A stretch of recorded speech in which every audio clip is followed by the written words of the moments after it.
Are we live? Okay, I think we're live. All right. Well, let's get into it. Now, okay, I think that's letting me know we're live. Listen, when most people say that they're going to do something, other people kind of wait and see what in the world they're talking about first.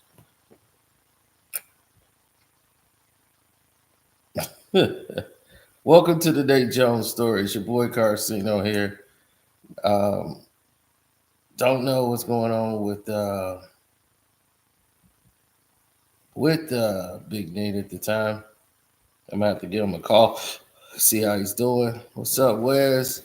AZ, thanks for being a member. I think Edwin Dos Santos puts up a good fight early. I think Key wins by unanimous decision though. He might drop Dos Santos, De Los Santos. He might drop Santos about maybe once or twice near the end. Should be a good scrap though. Now that's Jermall Charlo and Caleb Plant. Both was fighting fighters that they should have won against. They should have won. Both fighters should have gotten the job done.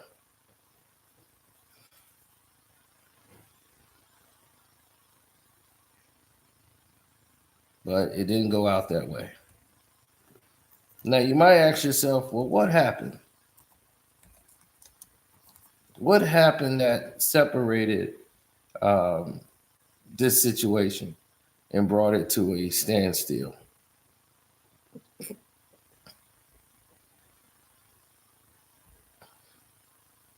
Well, Armando Resendez comes out of nowhere and just spoils the party.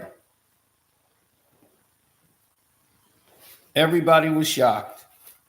They never saw it come.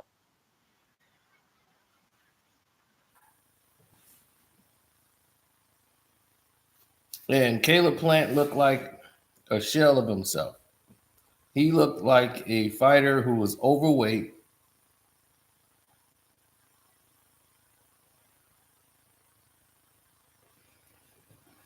If Haney fights Teal, I like to wait because in boxing nowadays, you really have to wait until the deal is signed. I mean, Ryan Garcia was supposed to fight Devin in the end of the year, and we saw what happened there. So that fight isn't happening. Um, you kind of just want to wait until the fight is made before you start making predictions. Getting your hopes up in today's boxing. They argue back and forth with each other like they're about to fight each other, and that fight is never going to happen. You'll see Tank Davis arguing with Terrence Crawford on social media. It's like, for what? Y'all two are never going to fight. It's not happening ever. So it's like, well, okay, well, what are we doing here? So, yeah, Armando Resendez, who reminds me a lot of Victor Ortiz. He was just in control the whole night. Like it was never a time where he didn't look like he was in control of the fight. Plant was throwing pretty much one punch at a time. He came in like 8 pounds bigger, than he normally does going into a fight. So I don't know if he's having trouble making weight. Everybody was going against him. And this was supposed to set up a Plant and Charlo bout, for the title. But Charlo knocked out Thomas LaManna in 6 rounds on Saturday. Another tomato can for him. All to build up a big pay-per-view fight with him and Caleb Plant.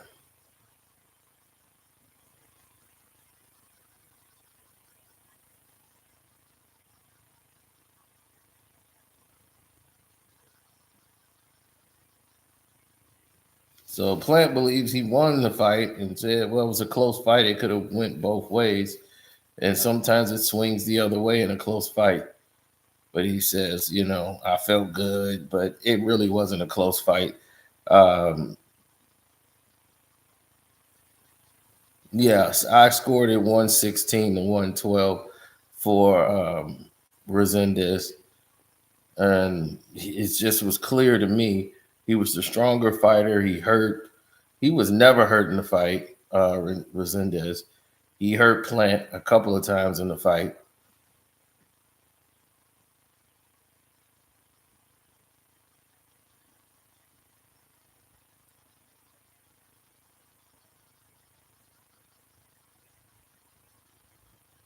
Well, he's disputed the scores, but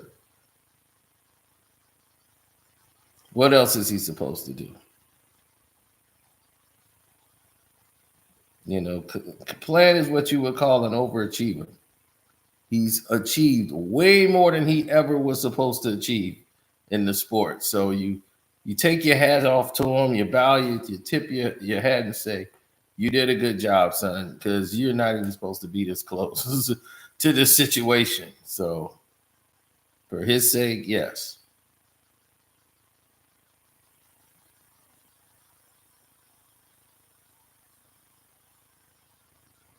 Well, PBC seems like it's on its way out because they don't know how to develop fighters. What they take is former athletes from other sports and try to make them into fighters and try to create event like Deontay Wilder, and I'm happy that Wilder was able to take care of his daughter and actually come from football into boxing, but you can tell skill wise, it's not there. He never didn't have a jab. He's a one-arm fighter. And if you fight skilled fighters, they're gonna hurt you because they know all you want to do is land the big right hand. Now, the key thing about him is that this person actually had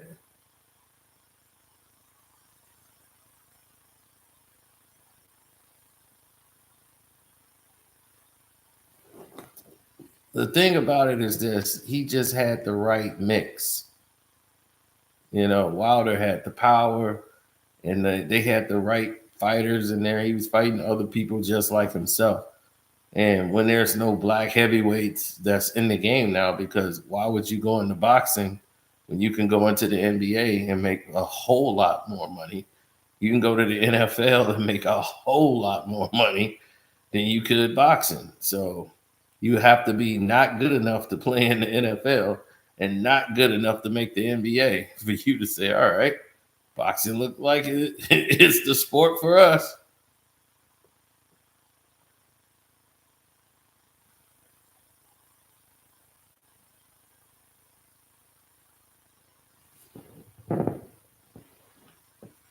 No, because it's never gonna be like that.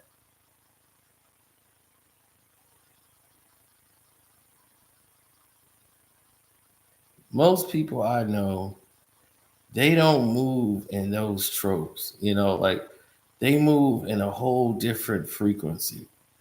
Their frequency is like, please leave me alone. Don't mess with me. This is it.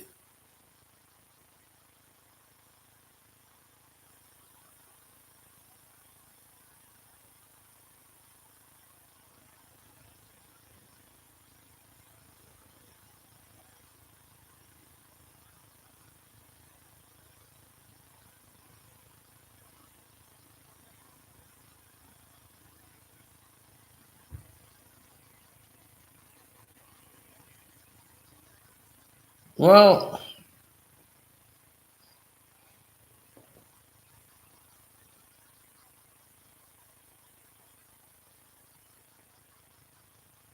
yeah, well, when you get into situations and it don't make a lot of sense to you, then you'll start to see how dangerous these fights could be for people that are not trained. Because when you're not trained for the action, what end up happening is the fact that you'll get hit and you don't know how to protect yourself. And then you end up with a short career. And you've seen that happen to a lot of the opponents that they created at this, like for instance, Al Heyman got this gym. And they just in this gym is where they develop a lot of these football players, and they got some regular boxing coaches to get them started. And I remember that big guy, George, whatever his name was, he could only fight like 3 rounds. And Wilder knocked him out, and they put somebody else in there. And he had power, but he couldn't, box. So eventually, he's out the game. And they build these fighters up, and they're not what they, cracked up to be.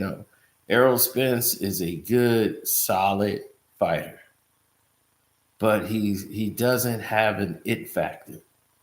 He's a basic fighter, strong, good for the weight class, had a strong jab, had a good base, but a basic fighter.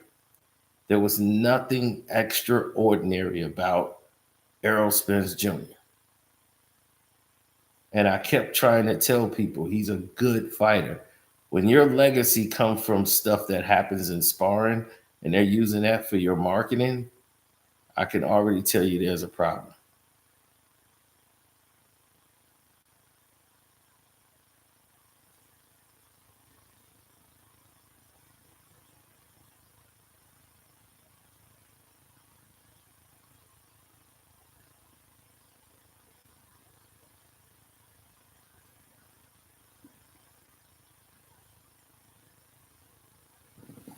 Well, the problem is when you're dealing with a lot of different angles.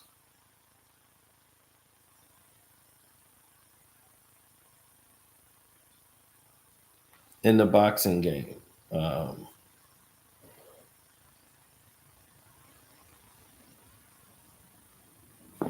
You're not going to see Berlanga or Mangia. You're not going to see those fights because they're not looking to make those fights over there. What they're looking at is making their own matchups when they want them. So all they're thinking about is trying to get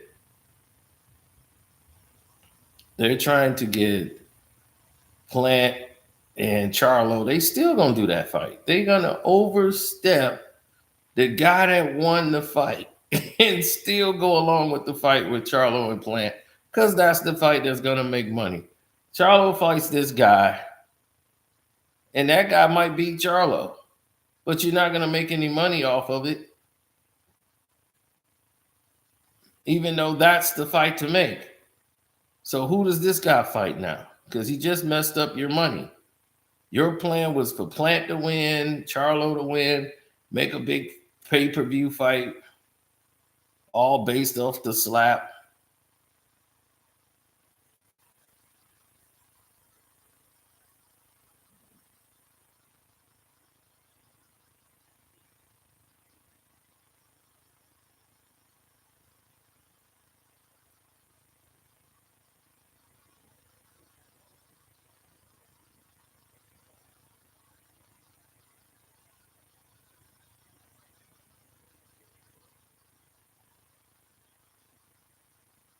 There's so much wrong that's going on right now.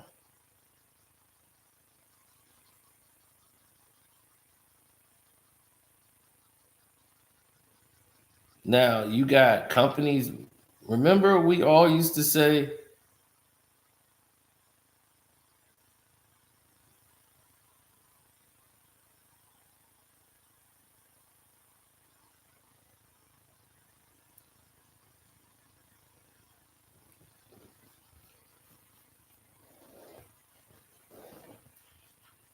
I remember we used to all say, this is going to be it. Like, this is going to be the end. This is going to be everything. Right? We used to always say that. But none of these people are doing it. None of these guys are making the fights that the fans want to see. They all talked about they were going to be the changing of the guard. And now they talking about changing the Muhammad Ali Act so that the promoters can get more money. Because it's like this 80-20 thing don't work for them because they're not really making money off the fights. So it's like, look, the only way we're making money is on the house. And now the fighters getting all the money and the promoters are not getting it. They're getting very little.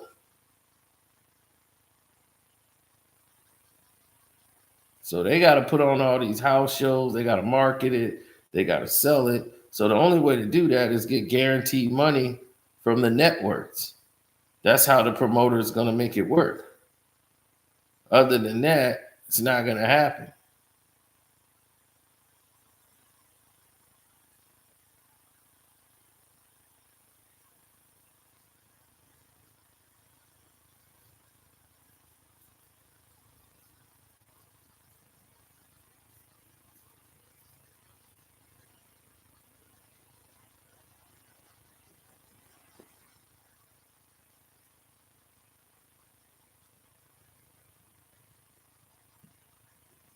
There were a lot of people who were in the same boxing gyms, like watching Arrow come up and do what he did.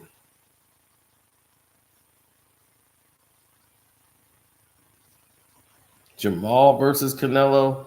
I mean, that was the plan. He was supposed to fight both Charlos as one of his fights, but Jermall was going through so many legal troubles and all that. They were like, that fight didn't even make sense. His brother was supposed to be the warm up, and then he was supposed to get the revenge for the other brother, but that didn't happen.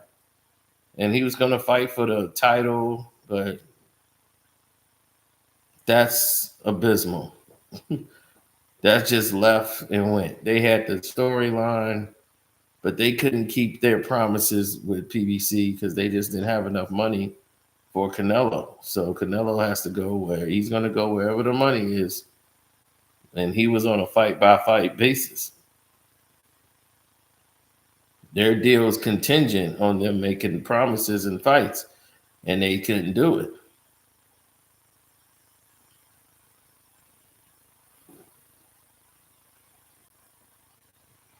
Well, there's so many different dynamics that came into play that people just don't understand and didn't know.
Yeah, well,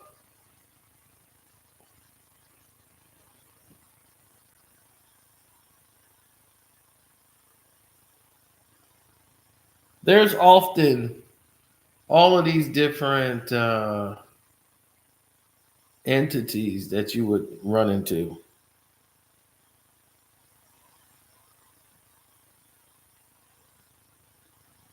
The future of 168, that is not even defined because the future of 168 is normally somebody at middleweight. The future of that division is always somebody that comes from a lower weight and come up. Other than that, You don't see it happen. So right now, it's not even defined because that division is so wide open. And then 68, once they get to 68, like the normal guys that you see are the real big guys that could sweat down to 68 and they really should be at 75. Like you have Bibble. Like Bibble can go to 68 if he want to, but he'll be way too big. Um, Dimitri Beterbiev, well, they'll do a trilogy with that. Once again, it'll be another trilogy, another fight, and it'll be epic. I mean, those two put up an epic fight, but Bivol is the better boxer. Beterbiev is just power. Bivol knows he can deal with his power now, so the structure in that is completely different.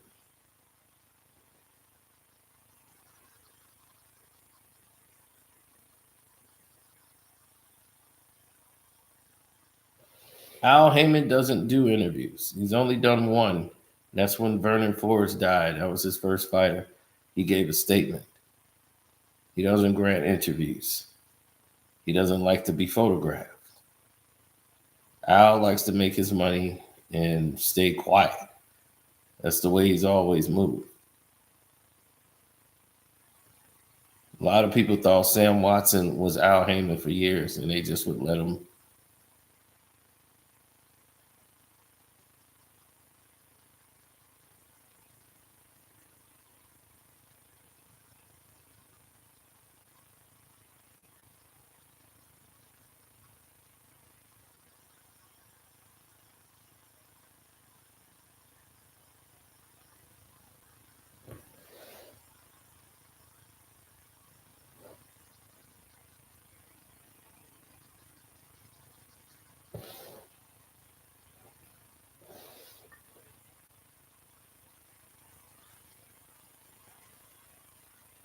Yeah, well, when you have different scenarios at play, then you'll start to get it.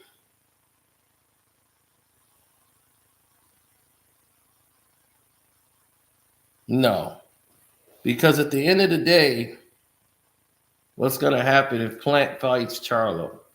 Charlo is big, probably too big for Plant. Plant is really a 160-pound fighter. Fighting at 168, he's a man outside of his weight class where his power doesn't resonate. He fatigues and then he can't throw the punches anymore and he can't take the punches at this weight class from much bigger guys.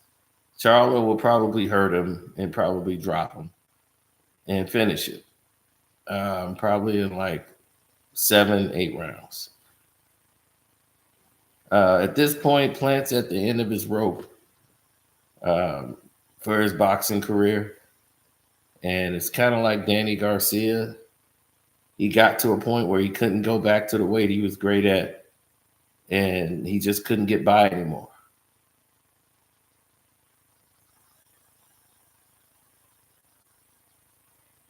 No, Jermall Crawford does not. I mean, Jermall Crawford. Jermall Charlo does not have the best jab in the division.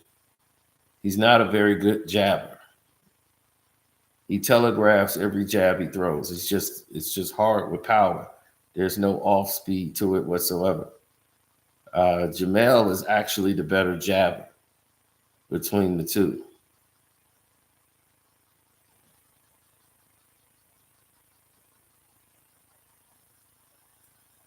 Jermall throws a basic jab, but it's with power.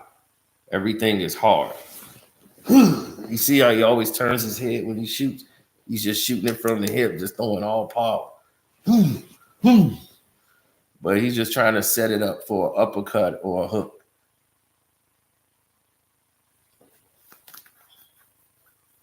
Everything is power with Jermall. Mel throws power too a lot, but he throws a little off speed now with his jabs. But you can see a lot of Mel punches coming. A lot with Charlo.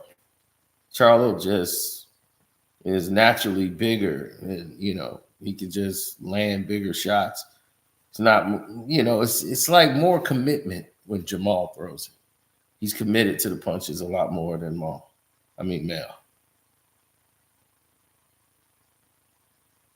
I think in actuality, they're going to have to come to a form of a balance to make that combination work. But I'm just sick and tired of the fighters that earned their chance not get their chance. It's like you weren't supposed to beat Plant. So now we going to still do Charlo and Plant. Do he get the winner of it? Who knows?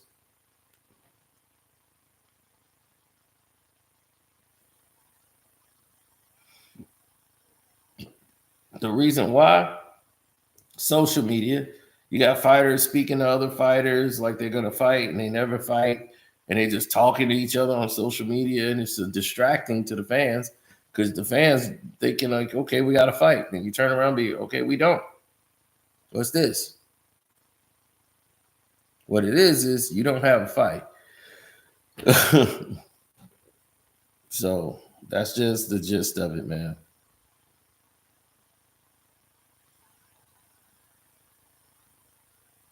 Jermall gets hurt, but he loses the decision to Canelo.